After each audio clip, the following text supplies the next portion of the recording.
क्या आपने कभी सोचा है कि किसी अजीम आफत से निकलने का असल राज क्या है?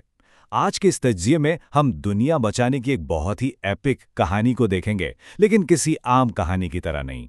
हम इसे एक अमली, प्रैक्टिकल प्रोजेक्ट मैनेजमेंट गाइड के तौर पर समझेंगे। देखें, ये सिर्फ रॉ ताकत या जादू का खेल नहीं है, बल्कि सख्त मेहनत और लगन का वो जबरदस्त सबक है जो आपको किसी भी नामुमकिन लगने वाले मंसूबे को मुकम्मल करने में मदद दे सकता है। चलिए सीधा इसमें चलते हैं। तसव्वुर करें, चारों तरफ सिर्फ तबाही है। आप इस मंजर में देख सकते हैं कि गोकू जैसा अजीम हीरो अपने गिले हुए साथियों पर आंसू बहा रहा है। ये बिल्कुल रॉक बॉटम है, यानी वो लम्हा जहां लगता है कि बस अब सब कुछ खत्म हो गया।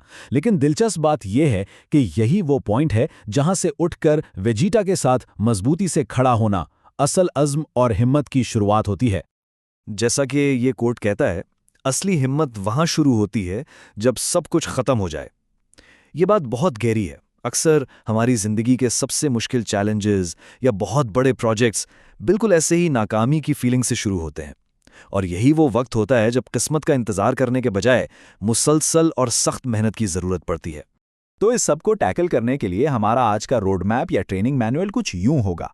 पहले तबाही को तस्लीम करना, फिर तहकीक और हिकमत अमली, उसके बाद बड़े खतरे का सामना, फिर आराम और टीम वर्क, और आखिर में सख्त मेहनत के जरिए अल्टीमेट फतह। तो शुरू करते हैं पहले स्टेप से, तबाही को तस्लीम करना, यानी अपने बदतरीन हालात का सामना करना। देखें, किसी भी आफत को हल करने का पहला कदम उसकी शिद्दत को मानना होता है। दुनिया को तबाही से बचाना सिर्फ किसी सुपर पावर का काम नहीं है। इसके लिए एक मुकम्मल ज़हनी फ्रेमवर्क चाहिए होता है। यानी पहले मसले की ठीक से तहकीक करना, फिर अपने मंसूबे पर प्रैक्टिकली अमल करना, और आखिर में अपनी तवानाई की बहाली करना। ये 3 स्टेप्स लाजमी हैं। आगे बढ़ते हैं दूसरे हिस्से की तरफ, तहकीक और हिकमत अमली, मतलब फील्ड में जाने से पहले किताबों का मुताला।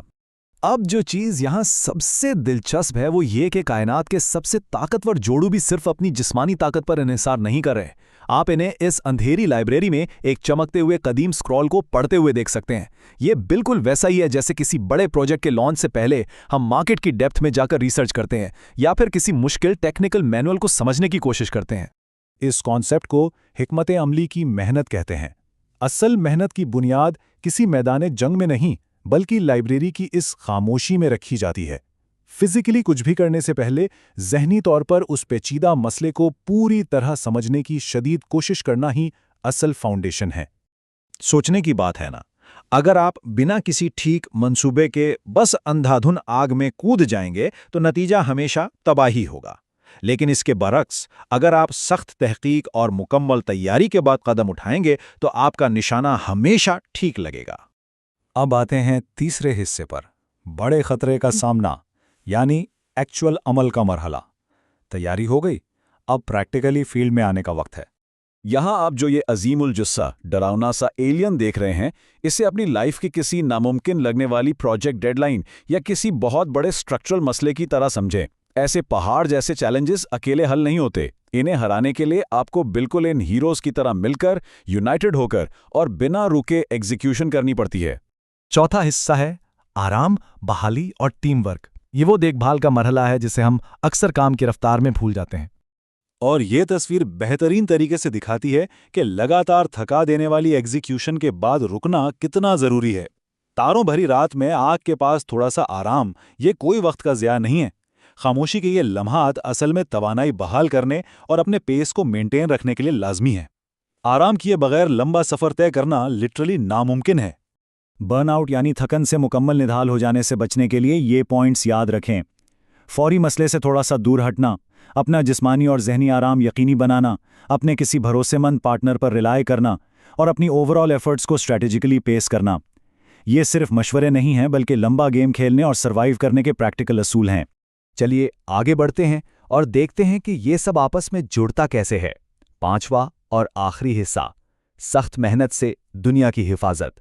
तो असल और सबसे अहम पॉइंट ये है कि दुनिया का बचना कोई अचानक होने वाला जादू या मौजज़ा नहीं था। आप शायद सोचें कि बस किसी सुपर पावर से सब ठीक हो गया, पर ऐसा बिल्कुल नहीं है। असल में गोकू और वेजिटा की मेहनत की वजह से दुनिया को बचाया गया। ये फतह उनकी अनथक मेहनत और टीम वर्क का डायरेक्ट नतीजा थी। इन दो हालतों का फ़र्क देखें। पहले लाइब्रेरी में चुपचाप घंटों बैठकर स्ट्रैटेजी बनाना, ठीक से स्टडी करना, और फिर एक उजरी हुई दुनिया में गिरने के बावजूद वापस मजबूती से खड़े होना, थकन के बावजूद वापस मैदान में आना और लगातार अपना बेस्ट देना।